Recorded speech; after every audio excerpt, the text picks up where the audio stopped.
To be awarded this prize is really a very, very great honor, especially when I look at some of the previous recipients who are, among them, some of the people I admire and respect most in science. I would also like to thank the Guinness Brewery and Paul Hoskisson for having combined to give me a rather lower register than I normally speak in, but I hope it won't bother you too much. So, let me see if this works. I noticed, as Hilary said in her introduction, my interests combine things which are often quite clinical in the case of conjugate pneumococcal vaccination and things like that, how the population responds to it, and other things which you might think of as being more basic science, such as species, whether or not they exist and how they might be defined. When I was looking through the things that I could talk about, I realized that in almost every other SGM I've spoken at, I've been talking about conjugate vaccination, and so I decided I'm not going to talk about that today at all. If anybody would like to talk to me about it, I'll be around, and I'm always very interested to speak about it, but we're going to be focusing on some of these other things. I think Bruce Levin, in this rather signature paper, which is extremely opinionated but very entertaining, put it very well. Bacteria really are different. And part of that is because of the history of evolutionary biology, because this quote is absolutely right. There are important differences between the way that things like us, sexually reproducing eukaryotes, evolve, and the way that bacteria evolve. This isn't to say, by the way, that Darwin does not hold with bacteria. Bacteria evolve by natural selection, just like everything else. However, there are some interesting differences. And perhaps the most important, or the one that has attracted my attention the most, is homologous recombination, and recombination of all forms. Recombination, or horizontal gene transfer, is the combination of genetic material from more than one parent. That's a general definition. We do it every generation by mixing mother and father's genetic material to produce children. We're sexually reproducing eukaryotes. And for a long time, it was thought that bacteria did not really engage in this kind of process. But it's become abundantly clear that, in fact, they do. And just for the sake of simplicity, I'm going to divide homologous and non-homologous recombination, just divide it into two forms. Homologous recombination depends on there being short regions of almost perfect sequence identity between the donor and the recipient cell. And non-homologous recombination makes use of the vast bestiary of mobile genetic elements that you can find in bacteria, and which can be used to ferry genetic material between lineages and across species boundaries. And this is a very, very, very heterogeneous group of organisms or group of elements, and we cannot pretend to cover all of them in a single talk, so I'm just going to group them together as non-homologous. I think in common with quite a lot of people, I first realized how significant non-homologous or horizontal gene transfer might be for how we think about species in this classic paper, which is now almost 10 years old, which looked at the genomes of 3 E. coli. There was the lab workhorse, K12, which many of you have probably used in your experiments. There was an isolate of O157 and a uropathogenic strain from acute pyelonephritis. And when the gene content of these 3 were compared, it was found that these 3 isolates of the same species, supposedly the same species, had less than 39% of their genes in common. These are genes, by the way. They're not alleles of the same genes. These are actual loci. And this isn't just a fact of because K12 is a lab workhorse and has lost a lot of interesting genes because it's been passaged for generations in the lab. You can see that there are 514 genes common between it and the O157 isolate, which are not shared by the uropathogenic one. And this has been extended as people have sequenced more and more and more genomes. We find that, in fact, there is a core genome which appears to be present in all members of a species, or those that have been sampled so far. And then there's this diverse accessory genome. And this, at least to me, leads to possibly my favorite distinction, which occurred to me only the other day, between the evolutionary biology of prokaryotes. Oh, no, sorry, that's the next slide. This is from a very, very nice paper by James McInerney, which puts forward the provocative hypothesis that genes could be considered to be public goods, which are sampled by bacteria.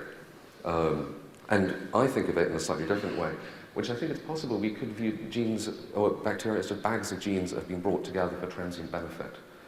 And I don't want to make too much of that because of the fact we're all bags of genes kind of brought together for transient benefit. I mean, we're all going to go extinct in the end. It's just a question of the timescale. However, if you think of these genes, and this shows trees of genes being, each color is a different gene, occasionally brought together in a particular organism, and this model can produce local tree-like structure, even with extensive horizontal gene transfer. And personally, I think that we have to start viewing bacteria in this way, certainly over the long term, if not necessarily the very short term. And this is my favorite difference between eukaryotic evolutionary biology and prokaryotic. I think that there are no living descendants of Tyrannosaurus rex alive today. However, I don't think that we can quite be so confident about the things that lived in Tyrannosaurus rex's gut, in its microbiome.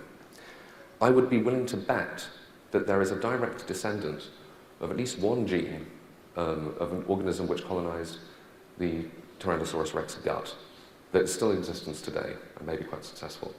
And I make that bet with great confidence because I cannot think of any way that anybody is going to prove me wrong. But the point remains. So that's non-homologous recombination. What about homologous recombination? This is, as I said, the very similar genes, often different alleles of the same locus, between different lineages within a species, occasionally across species boundaries. And how much of this goes on in natural populations?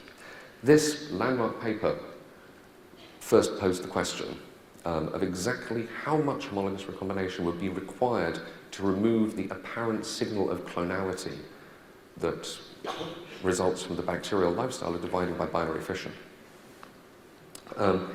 And John Maynard Smith did a very rough calculation which found that you could have homologous recombination rates of about 20 times that of mutation, potentially, when you put together with sampling and so on.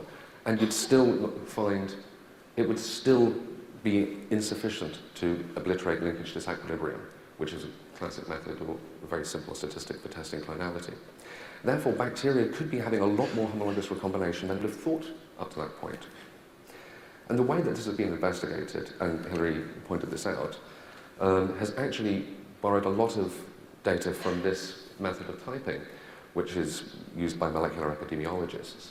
And I'm sure that many of you in the audience know it quite well already, but just for those who don't, I'm going to run through the principle very quickly. Multi-locus sequence typing, MLST, is a pre-genomic method in the sense that 10 or so years ago, it was really very, very difficult to expect to sequence a whole genome. But on the other hand, a sample of the genome could fairly readily be achieved. And for an MLST scheme, you have multiple, usually about 7 genes, scattered around the genome, and you just sequence each of them. You PCR them up and you sequence them.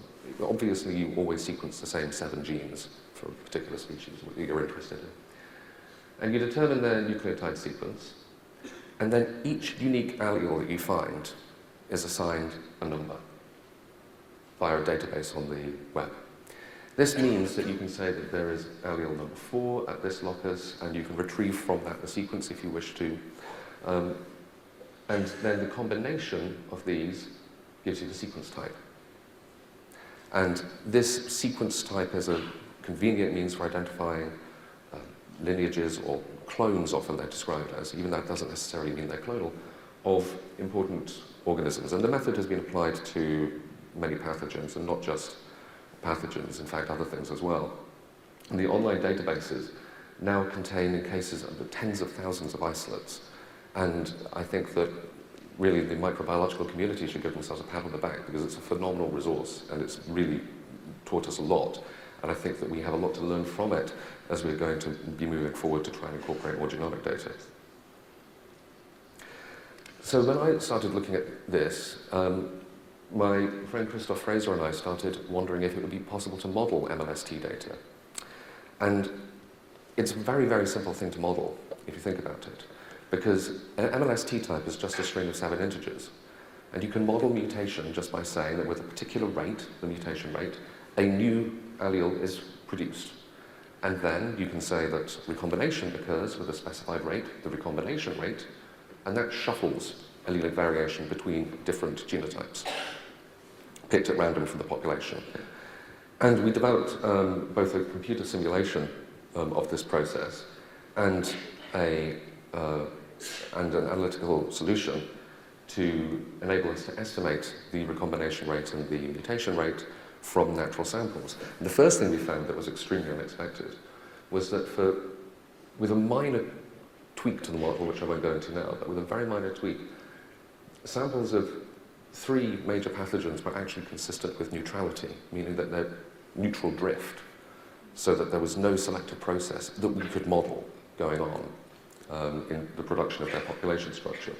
And this shows just the fit to a metric to describe that population structure. And when we applied, I should note, by the way, that the estimates, the best fitting estimates of the recombination and mutation rate that we found in this were remarkably similar to those which you could gain from other methods, extraordinarily so. And when we applied the same thing to MLST databases, we were able to use it to estimate recombination rate and mutation rate within them.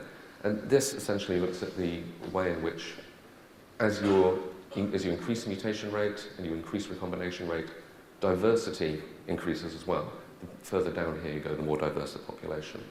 And you can see from the slope of this surface, which is pretty linear there, but not linear here, that as you increase recombination, that potentiates the generation of diversity by mutation. And I've mapped on a few interesting bugs. That's Bacillus cereus, which is plainly mostly clonal. Staph aureus, again, mostly clonal. And the pneumococcus over here, and Helicobacter, which is known to have a very high mutation and recombination rate. So just to give you an idea of the sorts of amounts of recombination we're talking about, estimated by this method. For the pneumococcus, roughly speaking, because it varies a little bit depending on your sample, you find that these genes used for MLST are 10 times more likely to change by recombination than by mutation, which is a big number, or at least it seems so to me, and could have consequences. What I then wanted to do is see if we could extend this to simulate the production of species. And I put speciation in scare quotes because I don't want to put my money down on whether or not species exist, but I do think that we can all agree that whether or not species exist, there are clusters or more or less closely related bacteria, genotypically, that we see in nature, and that these often have common phenotypic properties. So, having simulated MLST data, it's a relatively simple thing to move from having 7 loci to having very many more loci, simulate an entire genome of MLST-type genes evolving by mutation and recombination. And there's really just 3 parameters for this. We've added one important parameter. Again, we just have mutation and recombination rate. And we've also added something from this. This is the way in which the probability of successful homologous recombination declines with increasing sequence divergence. As I said, homologous recombination is between things which are closely related. And the more distantly related they become, the less efficient they become, the process becomes. And this actually shows data from E. coli, pneumococcus, and bacillus. It's a remarkably, it seems to be a remarkably constant factor across quite distant phylogenetic groupings. So the 3 parameters we have are mutation rate, recombination rate, and the negative exponent of this relationship. So the first thing to note, and here I'm showing clusters as just principal generated by principal coordinate analysis of the output of the simulation. So clusters of related things emerge inevitably in the absence of recombination. There is absolutely no selective pressure going on here, there is no recombination going on here, rho is recombination rate. And you can see that just by the random birth and death of lineages, you get clusters. So if you were to come along at this point and look, you'd see, oh, they look like a number of pretty good clusters. But they have been generated purely neutrally, without any selective pressure at all. Incidentally, there's maybe as good a point as any to say that I do not actually believe that bacteria evolve neutrally. I just think that it's an efficient model with which to probe various processes which contribute to their evolution. Now, without recombination, this is inevitable. With recombination, it isn't, and at some point we should see a movie start here. Sometimes I have to push a button or make a sacrifice to the god of apple or something. With recombination, it isn't. You can see here, this is a recombination rate about 10 times out of mutation, very similar to that which we found from the from pneumococci. And you can see that these clusters attempt to bud off. Here they go again. But they are unable to. Instead, they form a diffuse cloud. And this is because recombination is at a rate such that it makes the population, or the species, if you want to call it that, consistent. And also coherent. And these clusters are transient such that they appear. You'll find something budding off here, and then it will be pulled back into the middle by homologous recombination. And we then extended this to ask whether, to look at the role of this negative exponent I was talking about. Because you have a remarkable situation in which there are many things you can think of which could limit recombination, such as different restriction modification systems, pharotypes, ecological separation, and the like, so that two things, even if they have the ability to recombine, don't actually do it. And if you do that, then you'll see separation, you'll see clusters begin to diverge. But then when you remove the barrier, they come straight back together. However, this shows a relationship. This shows what happens with that increasing divergence, the relationship between increasing divergence and less efficient recombination. This is the relative rate with which the clusters diverge per generation, and this is how much they have diverged. And with a high enough rate of recombination, you can see, you get this point where it drops below zero, and this is a well. This sort of is the point which we were just looking at, in which the clusters are unable to separate. They are trapped together as a single individual, diverse, fuzzy population.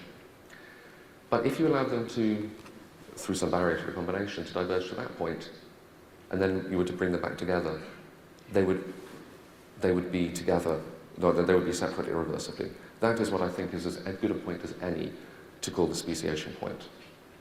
And you can actually look in nature and you can see some things which you would not predict to actually be separate clusters under this model.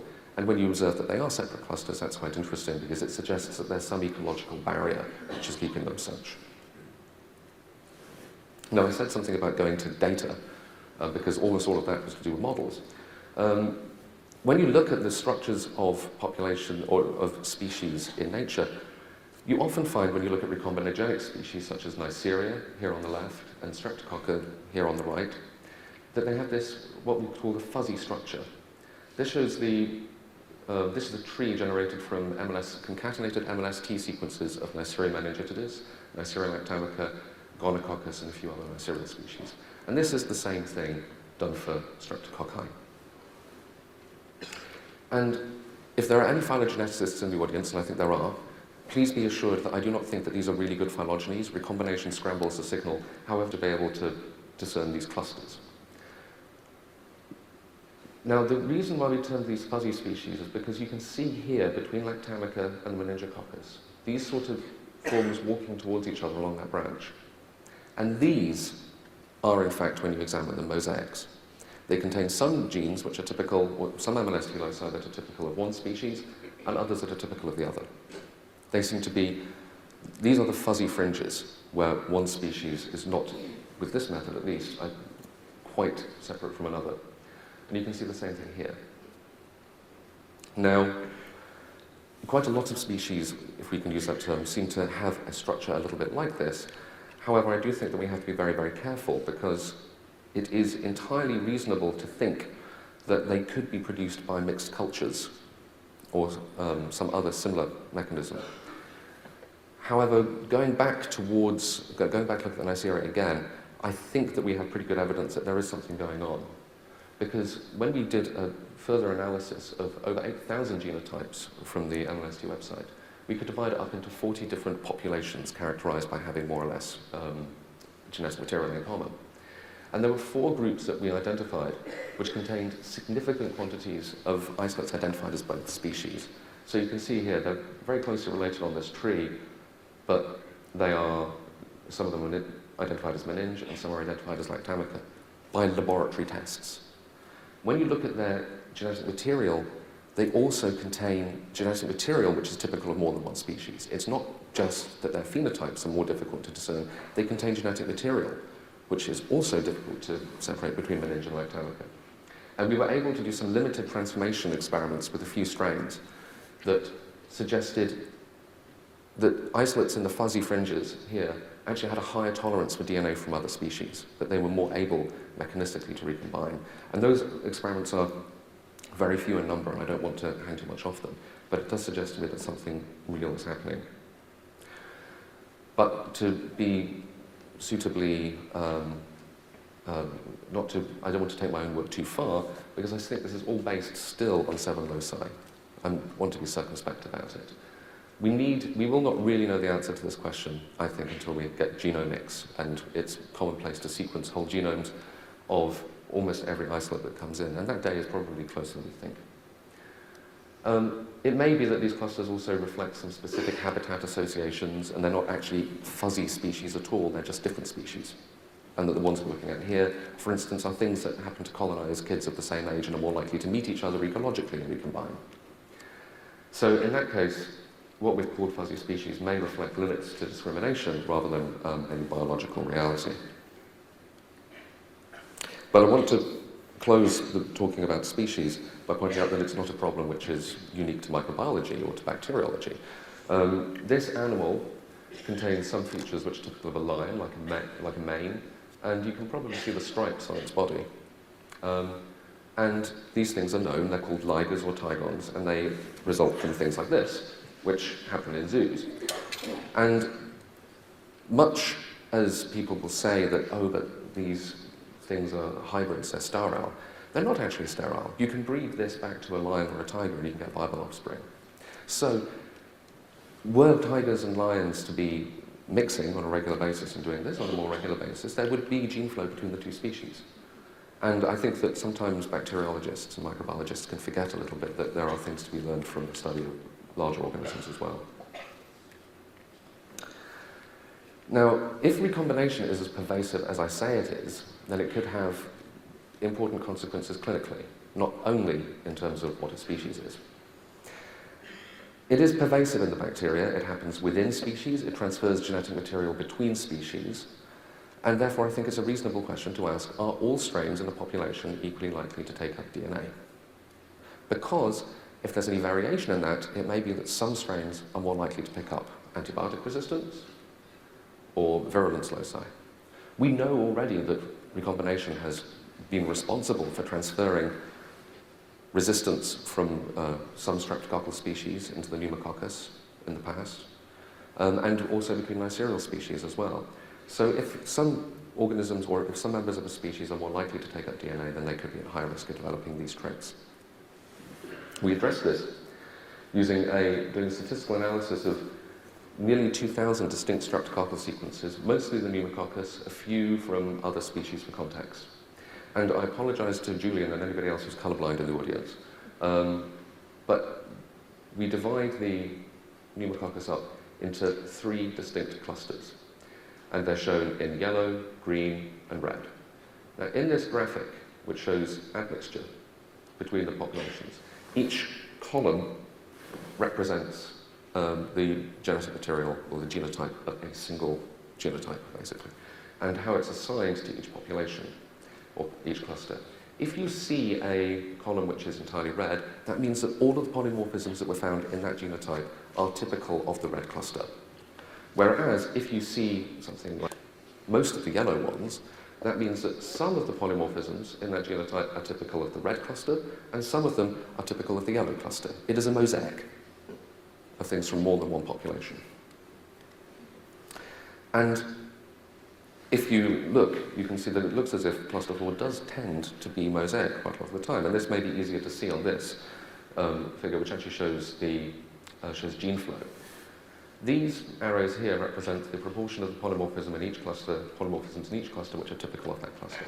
98% of the variation in cluster 1 is typical of cluster 1. Same with cluster 2, the red and the green cluster. In cluster 4, 75%.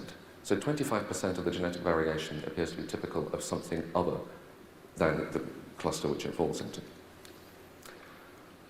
And this is important because it turns out that this mosaic cluster is significantly associated with resistance to all classes of antibiotics for which we had data.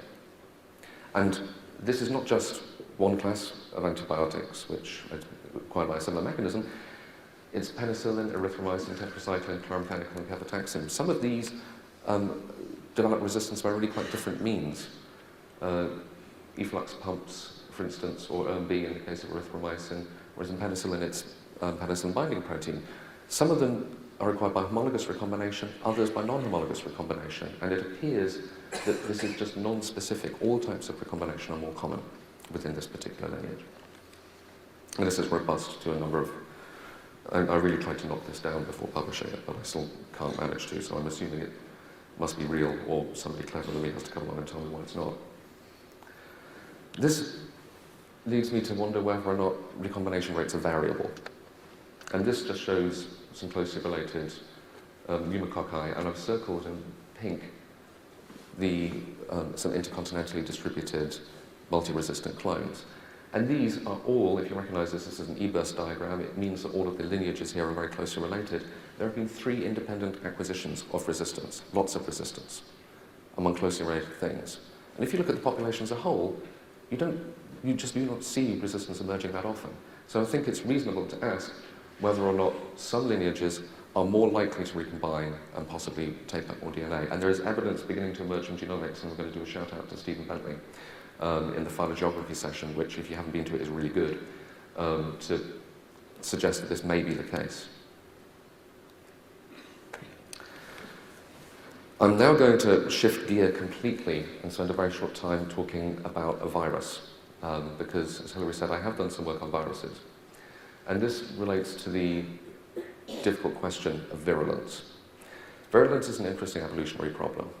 The naive view is that it is not evolutionarily helpful, because if you were to have a variant that did not injure the host, that lived in harmony with it, it would not kill the host, and therefore it would be able to be transmitted to many more individuals. Now, this is true. However, it's a very naive view, because it depends on the relationship between virulence and transmission. If a more virulent strain is more likely to be transmitted as a result of its virulence, I don't know, coughing, diarrhea, something like that could be an example of how that could happen, then it could outcompete its more innocuous variants. And therefore, virulence results from a trade-off between the length of time that you're available to infect others and the damage to the host, infectiousness and life expectancy. And we were interested, well, we did some work looking at this in HIV. This shows the natural history of HIV infection. I'm sure many of you are familiar with it. And I want to use it to illustrate this phenomenon of the set point viral load.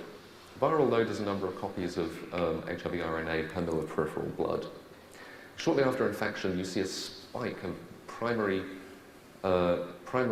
infection, which has a lot of circulating virus.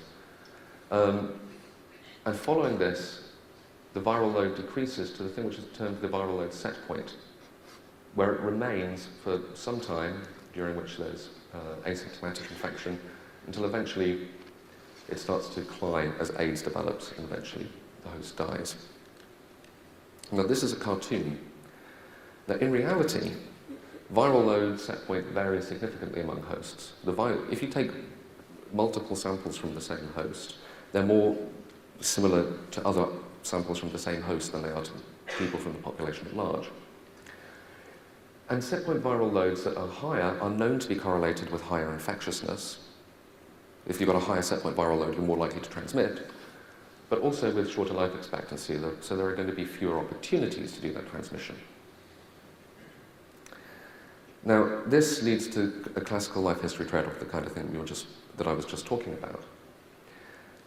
This shows the relationship between the viral load set point and the transmission rate among discordant couples, one of them having HIV and the other not having HIV, in the Zambian transmission study. And this shows the duration of asymptomatic infection with increasing viral load from the Amsterdam seroconverters cohort. All of this, by the way, takes place in the absence of antiretrovirals, because now HIV is a relatively treatable disease, and so it'd be very difficult to do these studies. These come from a period before drugs. And you can see already that this is actually starting to saturate around here. Very high viral loads don't tend to make you more infectious. Very high viral loads. And when you put these together, you can estimate what we call the transmission potential, which estimates the mean number of people who could potentially be infected over the entire course of infection, including the long asymptomatic period. And you find that this peaks at these intermediate viral loads.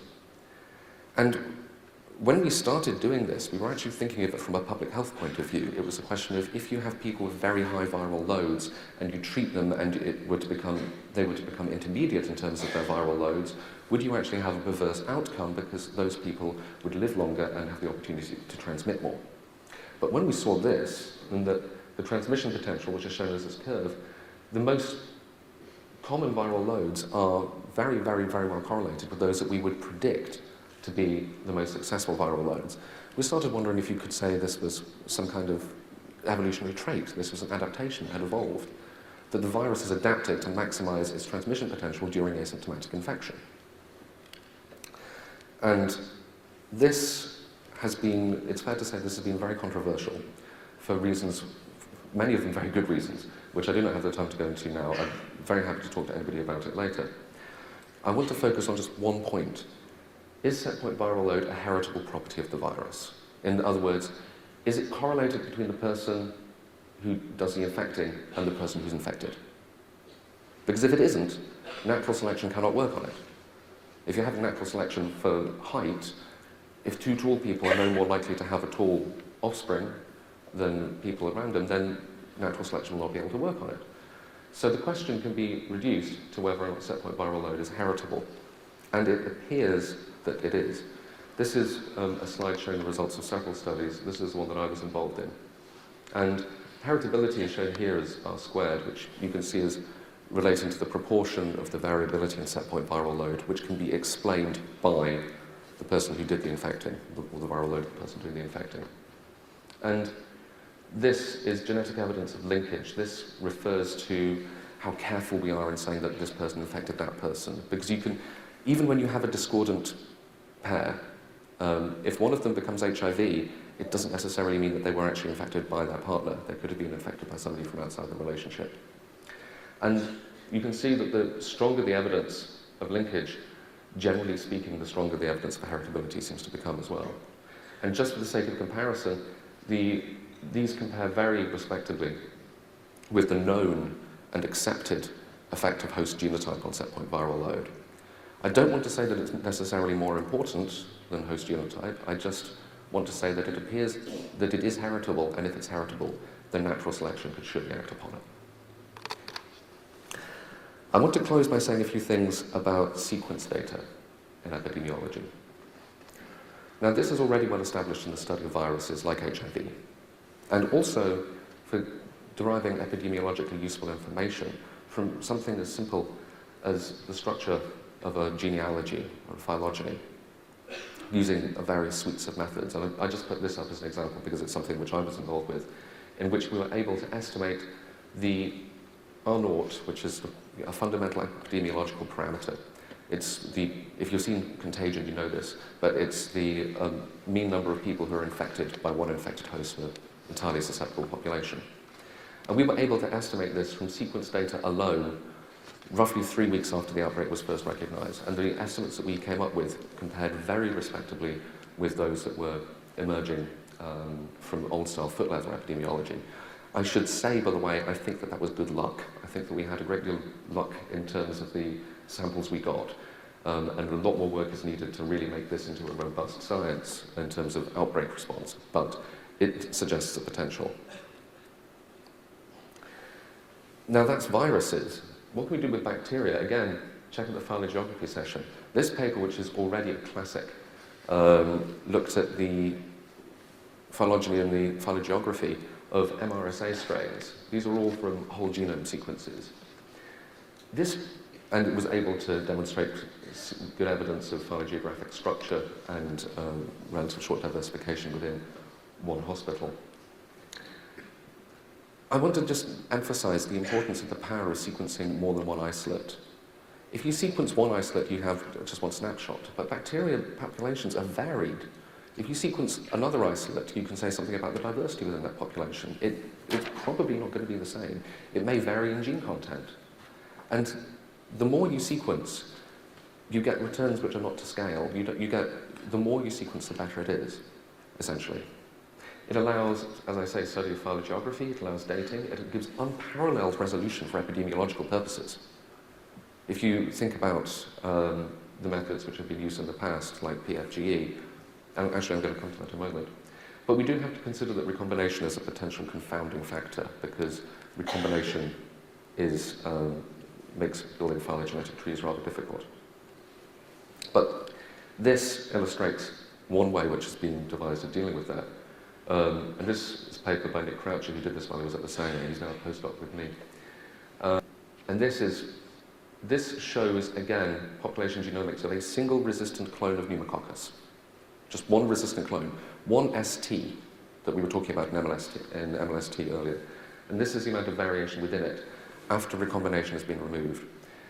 A method was devised such that you could identify likely recombination events within the genome as tracks of clustered SNPs. And they are shown here, each of these points on the tree, each node, each tip rather. This is the genome, and the red blobs you can see are inferred recombination events occurring within the tree at some point in the past at an internal node. And the blue dots you can see are those which are occurring in terminal branches, in other words, recent events. And there's quite a lot of it. Of nearly 60,000 SNPs that were identified within this single resistant sequence type, more than 50,000 of them were estimated to have been introduced by recombination. In fact, if you add it up, about 75% of the genome has been replaced by recombination in at least one lineage. And I find that quite staggering. And I've been thinking about recombination for quite a while. And this has led to multiple parallel changes in serotype, enabling vaccine escape, multiple acquisitions of drugs, and so on and so forth. The organism really is quite remarkably adaptive by this, via recombination through this approach. And how long did this all take? Well, because we've removed recombination, we can actually estimate this by simply plotting the distance from the root to the tip against the data which was isolated, and then you can just put a line through it. We don't even need any fancy Bayesian methods. This estimates the date of origin at around 1970. So all of that had happened in about 40 years, which, again, I find impressive. Note that this does not include recombinant sequence. But if 40 years sounds like a relatively short period of time, we can talk about an even shorter period of time. Very, very recent diversification indeed. And that's the kind of thing that you're dealing with when you're looking at outbreak analysis. Now, as I'm sure most of you know, there were two, or there was at least, you'll know about the one outbreak of E. coli 014H4 in Europe over the summer last year. And there are people in this room who can explain far better than I can exactly what made it so vicious. But it was a sugar toxin-producing strain with this intra-aggregative phenotype, so it could pile up on gut mucosa and really deliver a lot of toxin. And it had an extended spectrum beta-lactamase as well. And this outbreak was very large indeed. It ended up being nearly 4,000 cases in Germany. It was centered in Germany, associated with a sprout farm. There are 845 cases of hemolytic uremic syndrome and 54 deaths in Germany. Now, at the same time, almost unnoticed, there was a much smaller outbreak of 0104H4 disease in France at a community centre event. This was occurring near Bordeaux, and this was only 15 cases, or thereabouts. There were more in the end because there was a little bit of secondary transmission, but at the stage that we were looking at it, there were about 15 cases. Now, these two outbreaks were completely indistinguishable by conventional molecular epidemiology, by the presence of, they all had the same virulence factors, they were identical by MLST, identical by PFGE, and identical by optical mapping, which is so new I don't even quite know what it is or how it works. But they were identical. You could not discriminate within them. So we decided to apply genomics to investigate this. This is what we knew from traceback epidemiology. Both outbreaks occurred and were linked to the same fenugreek seed shipment, which came from Egypt towards the end of 2009. Of these, over 10,000 kilos went to a distributor in Germany, and 75 kilos ended up in the sprout farm in Lower Saxony, from which the large German outbreak developed. In contrast, the French outbreak was started off by a single 50-gram seed packet, which had been sprouted by children as a project on a windowsill, and then used to garnish the food at this community event. There was one cluster in France, as I said, 41 clusters in Germany. Now, it was quite difficult to get large numbers of samples, but we were able to get 4 completely unrelated, meaning they did not infect each other. They had no known contact to the same restaurant. 4 unrelated isolates from the German outbreak, and 11 isolates from the French outbreak, including 5 from just a single infected individual. And for context, we found 2 historical ship toxic producing O104H4 isolates. And our expectation was that these are going to be extremely closely related genomes, which means you have to be incredibly conservative in your SNP calling, because if you have an error rate of 1 in 100,000, then for a 5 megabase genome, you're going to expect 50 false positive SNPs, and you have to minimize the false positive SNPs. So we employed extremely conservative filters. We used multiple methods for sequencing. Illumina, we verified SNPs by Sanger sequencing, and in 2 cases, 454 sequencing of the same genomes, and they found only the same 2 SNPs. And the results were very surprising. This is a tree. There were not very many SNPs in the entire sample, only 21, in fact. However, these are the German outbreak isolates. There were only 2 SNPs that we found in the German outbreak isolates. And in contrast, there were 19 in the French outbreak, which I find very, very unexpected and counterintuitive. These are the isolates from a single individual. You can see that they are very restricted in diversity, quite similar to the German outbreak. So this is very counterintuitive, it's very confusing to me, because I would have expected the German outbreak to have the larger quantity of diversity due to the larger sample and so on and so forth. And how can we make sense of it? Well, one thing, there are 2 possibilities that spring to mind. Could there have been some kind of bottleneck leading to the German outbreak, such that the French diversity, or the French outbreak, has a better sample of the diversity in the original shipment, and that has pretty dire implications for genomic epidemiology, because it would mean that very, very difficult to measure variables could have a significant impact on the rate with which mutations accumulate, and that will have a major impact on our ability to interpret this kind of data. Moving on to bottlenecks and possible bottlenecks, we considered that there could have been some disinfection of the seeds or sprouts, because in the United States, it's recommended that sprouts be bleached before sprouting in order to remove contaminants. Sprouts are a very well-known source of E. coli and foodborne illnesses, because when you sprout them, you basically put them in warm water. It's like putting it in culture. But in the German outbreak, there was no disinfection of the seeds or sprouts, so far as according to the reports that came out from the German public health authorities. However, there were 2 asymptomatic excretors who were identified at the incriminated sprout farm. And it's therefore possible that it could have passed through an individual who unwittingly was excreting it and acted as a filter, just as we saw in the single person from the French outbreak from whom we got multiple isolates. And that restricted the diversity. But we cannot choose between these hypotheses at present without further data. So, in conclusion, we have to remember that, like everything else, bacteria live in populations, and that it's really important to bear that in mind. As microbiologists, we're conditioned from the first time we go into the lab to pick a single colony and work with a single colony. However, this is to miss a huge amount of very important diversity which we observe in nature. It is also exquisitely important, as we collect more samples, especially genomic samples, we start collecting excellent metadata. This will be essential to further analysis. It will be essential to calibrating our epidemiological trees and the like. And as Julian said the other day, we do have to link the genomics to the phenotype in ecology, because this is still biology. Genomes are an important part of biology, but they're not all of biology. So I have a lot of people who I would have to thank, frankly, but I would like to single out Christoph Fraser, who I have had a long and very fruitful and enjoyable collaboration with, and Brian Spratt, who was my postdoc advisor and let me do whatever I wanted pretty much most of the time, which was very nice of him.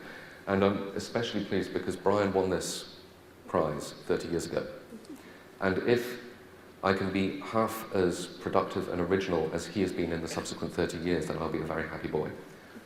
I would also like to thank funders and a particularly stimulating workshop that I attend every year in northern Italy, and obviously a lot of other people who I've worked with.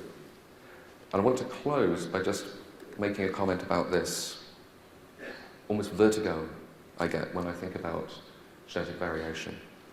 This shows a tree of species, basically, based on core loci within all streptococci, and that's Streptococcus mitis, Pseudomonii, a few other species.